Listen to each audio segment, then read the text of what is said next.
धन्यवाद। चलिए आप केडियानॉमिक्स के फाउंडर सुशील केडिया के पास चलते हैं और उनसे जानते हैं कि इस समय मार्केट में क्या बड़े ट्रेंड बन रहे हैं। Sushil ji good morning. Bank Nifty में अच्छा मूव आ रहा है, पहले बैंक निफ्टी से शुरुआत करते हैं, उसके बाद निफ्टी पर आपका व्यू। देखिए आज मेरी स्क्रीन शेयर नहीं हो पाई है, वरना मैं आपको दिखाता कि बैंक निफ्टी का अगला रेजिस्टेंस जो है 51,194 पे है।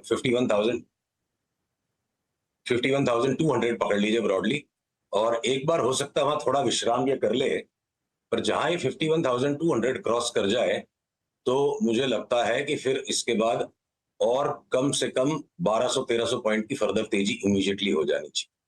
और ये तो सिर्फ जब तक कि Nifty bank Nifty rally mode में इतना बढ़ जाएगा, और अगर ये 51,200 के बाद अगर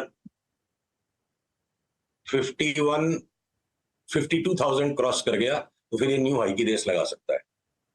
पर अनुज, बैंक निफ्टी से ज्यादा मक्खनदार पैटर्न्स जो हैं वो स्मॉल फाइनेंस बैंक्स में हैं। सारे के सारे स्क्रीनिंग बाई मोड में है, और समस्या है किसको लें और किसको छोड़ दें।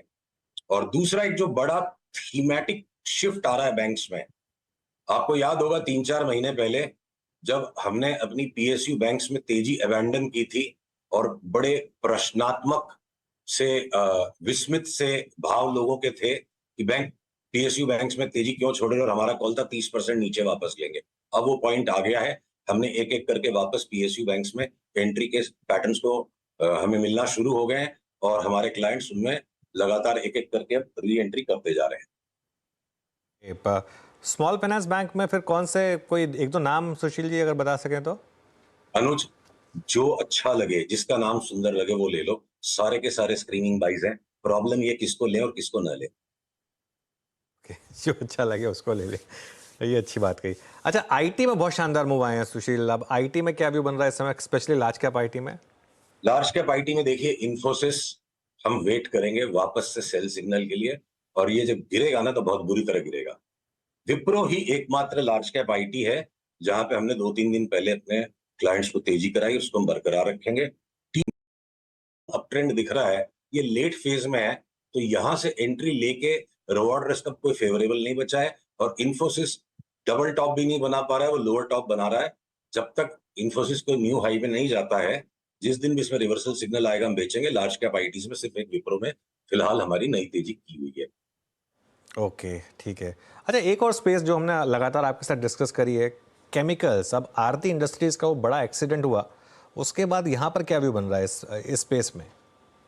देखिए, केमिकल्स के स्टॉक्स में एक बड़ी खास बात रही है, ये सिर्फ आरती में नहीं है, ये कभी जीएनएफसी में हो जाता है, कभी नवीन फ्लोराइन में हो गया।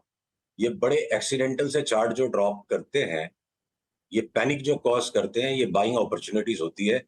आरती इंडस्ट्रीज में हमारे क्लाइंट्स को हमने कल ही परसों ही बाई के ट्रिगर्स दे दिए थे, और वो आज या कल में कभी भी बाई वापस इसका ट्रिगर हो सकता है। आरती यहाँ 620 वाला हमें लगता है वापस 900 रुपए हो जाएगा।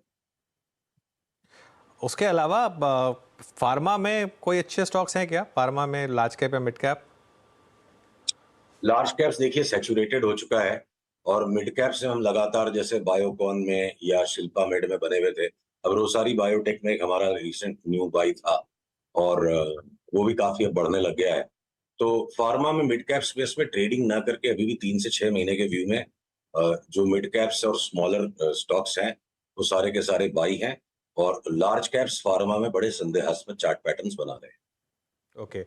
अच्छा, आपने बात की वैसे स्मॉल फाइनेंस बैंक्स की, लेकिन सेकंड टियर बैंक्स जो हैं, जैसे फेडरल, बंधन, इन सब में अच्छे मूव आ रहे हैं, इनमें कोई पिक है क्या आपकी?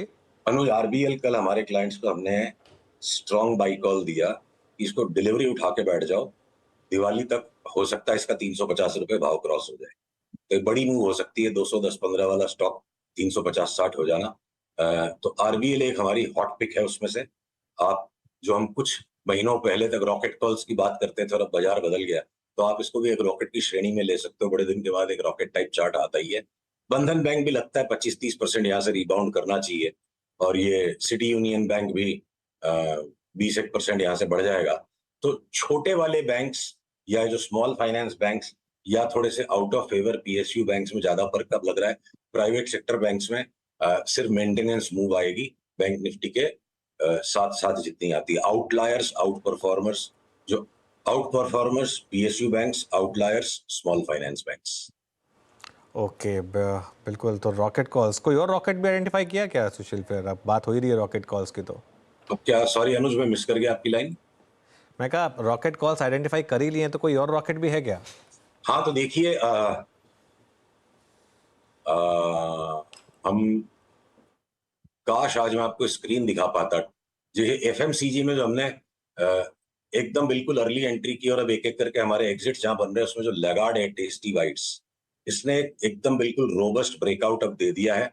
और हो सकता है दिवाली नहीं तो क्रिसमस तक ये एक थ्री बैगर बन सकता है। 10,500 वाला स्टॉक मुझे लगता है 30,000 की चाल शुरू कर चुका है।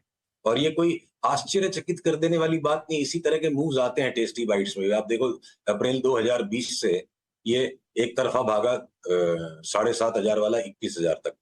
और फिर ये अगर आप देखोगे, अप्रैल 23 से 8,500 वाला है, ये भाग गया 19,000 तक। तो अब हमें लगता है उससे भी बड़ी चाल शुरू हो गई है। 8,930 का जो बॉटम था इसका, और अभी 11,800 का भागा, कुल वैक्स में इसको लेते जाए 30,000 की चाल लगती है। और फाइनेंशियल स्टॉक्स में एंजल ब्रोकिंग लगता है यहां से एक बार डबल डबल तक तो जाना चाहिए। ये जो चाल इसकी शुरू हुई है नीचे 2,000 के भाव से, लगता है 4500, 4600, 4700 कुछ भी एक भाव बन जाए, तो 3-4 महीने में पैसे डबल हो जाए इस बाजार में, वो रॉकेट से कम नहीं है।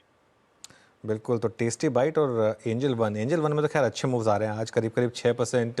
लेकिन ये एंजल वन का हाई करीब 4,000 का था, वहाँ से करेक्ट हो चुका है काफ़ी। 4,000 का था, या मेरे को एग्जैक्ट याद नहीं है। हाँ, 3900 के करीब का था। क्या वहाँ तक वापस जा रहा है आपके हिसाब से? उससे ऊपर। ओके। उससे शॉर्ट आइडियाज भी हैं क्या कोई सुशील जी इस मार्केट में, या अभी शॉर्ट नहीं करना है? अनुज देखो, ऐसा है ना, शॉर्ट सेलिंग सिर्फ ईगो को संतुष्ट कर पा रहा है। रिस्क ज्यादा है, रिवॉर्ड कम है। वो लगती है चार्ट देख के कि भारतीय यहाँ से 15% घट जाएगा, 5% घटते वापस घूम जाता है।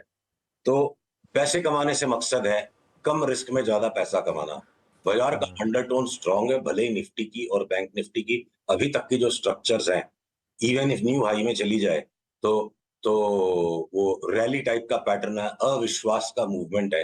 पर जहां विश्वस्त, आश्वस्त, मजबूत, सटीक मूवमेंट्स मिल रहे हैं इंडिविजुअल स्टॉक्स में, तो वो बड़ा सरल। देखिए, पैसे कमाने का मकसद क्या है? जिंदगी को मजेदार बनाना।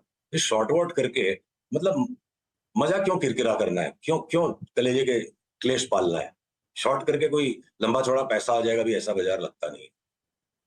ओके, चलिए, बिल्कुल। तो बहुत सही बात कही आपने। तो एक इस अच्छी बात पर इस शो को ख़त्म करेंगे। Thank you so much Sushil ji, आज हमारे साथ जुड़ने के लिए और हमसे बात करने के लिए। कुछ टेक्निकल